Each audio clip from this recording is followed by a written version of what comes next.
بسم اللہ الرحمن الرحیم۔ السلام علیکم ورحمۃ اللہ وبرکاتہ۔ کیا آپ جانتے ہیں کہ ہماری تقدیریں کب لکھی گئی تھی؟ یہ صرف آج یا کل کی بات نہیں، بلکہ کائنات کی تخلیق سے پہلے اللہ تعالیٰ نے سب کچھ لکھ دیا تھا۔ یہ وہ حقیقت ہے جو ہماری ایمان کو مضبوط کرتی ہے اور دل کو سکون عطا کرتی ہے۔ حدیث نبوی صلی اللہ علیہ وآلہ وسلم۔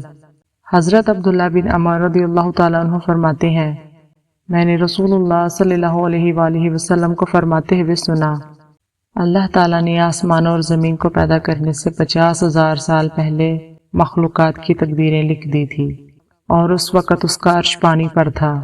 صحیح مسلم حدیث نمبر 6748۔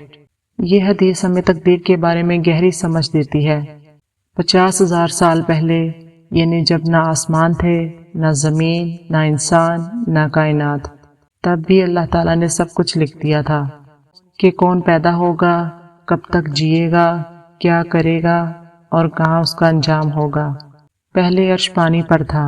یہ اللہ کی قدرت کی عظمت کو بیان کرتا ہے کہ اس وقت کوئی مخلوق نہیں تھی، کوئی زمین یا آسمان نہیں تھا، صرف اللہ کا عرش اور پانی تھا، اور اسی دوران اللہ نے ساری تقدیریں لکھ دی۔ ایمان کا سبق۔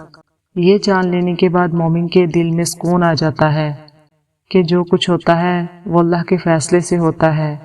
انسان کو چاہیے کہ ہمیشہ اللہ پر بھروسہ رکھے۔ مصیبت آئے یا خوشی، سب کچھ اللہ کی تقدیر ہے۔ یہ عقیدہ ہمیں ناشکری اور بے صبری سے بچاتا ہے اور اللہ پر بھروسہ بڑھاتا ہے۔ پیارے بہنوں اور بھائیوں، ہم میں سے ہر ایک کی زندگی، رزق، آزمائشیں اور کامیابیاں سب اللہ کے فیصلے سے ہیں، لہٰذا ہمیں ہمیشہ صبر کرنا چاہیے، شکر ادا کرنا چاہیے اور یہ یقین رکھنا چاہیے کہ اللہ کی لکھی ہوئی تقدیر ہمارے لیے بہترین ہے۔ یاد رکھیں، ایمان تب کامل ہوتا ہے جب انسان اللہ کی تقدیر پر راضی رہے۔